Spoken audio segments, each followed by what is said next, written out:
बिहार में एक ही सरकार, नीतीश कुमार। पिछले करीब 18 सालों से बिहार का एक ही मुखिया बना हुआ है। साथी बदलते गए, विपक्ष बदलता रहा, लेकिन बिहार में है तो बस नीतीश कुमार। शायद वो दुनिया के इकलौते ऐसे नेता हैं जो मुख्यमंत्री बनने के लिए मुख्यमंत्री पद पर रहते हुए मुख्यमंत्री पद से इस्तीफा देते हैं और फिर मुख्यमंत्री बनते हैं।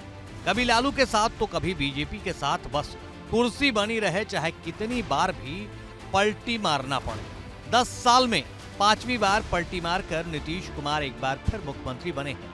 शाम 5 बजे नीतीश कुमार ने 9वीं बार सीएम पद की शपथ ली और बीजेपी के साथ सरकार बनाई। लेकिन नीतीश फिर पलटी नहीं मारेंगे, इसकी कोई गारंटी नहीं है। ऐसे में बीजेपी की ऐसी क्या मजबूरी रही है कि नीतीश कुमार से 2 बार धोखा खाने के बाद फिर उन्हीं के साथ सरकार बनाने को तैयार हो गई। आखिर क्यों मोदी नीतीश कुमार को बार बार माफ कर देते हैं?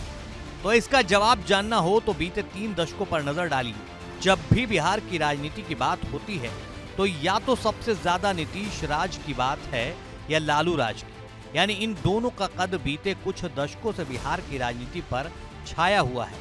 वहीं बीजेपी नेताओं की बात होती है तो अश्विनी चौबे, गिरिराज सिंह, सुशील मोदी सरीखे नेता दिखते हैं, लेकिन उनका कद पूरे बिहार पर वैसा नहीं दिखता जितना नीतीश का दिखता है या लालू का। ऐसे में लालू यादव या नीतीश के कद का नेता बीजेपी में न होना बीजेपी की वो कमी है जिसके कारण पार्टी को पलटूराम से समझौता करना पड़ता है और धोखे के बाद भी बार बार माफ करना पड़ता है। एक चर्चा ये भी होती है कि बीजेपी नीतीश को इसलिए माफ करती है ताकि नीतीश कुमार के राजनीतिक अंत के बाद सूबे में बीजेपी की स्थिति पहले या दूसरे नंबर पर आ जाएगी। ये इसलिए कहा जा रहा है कि एक ओर जहां लालू के बाद पार्टी को उनके बेटे तेजस्वी यादव संभाल रहे हैं, ऐसे में आरजेडी का राजनीतिक भविष्य तो अभी लंबा चलेगा, लेकिन नीतीश के बाद जेडीयू को कौन संभालेगा, ये वो संशय है जिसका बीजेपी फायदा उठाना चाहती है।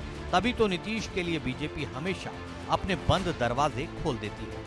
नीतीश के आने के बाद बीजेपी को इस लोकसभा में फायदा भी मिलता दिख रहा है।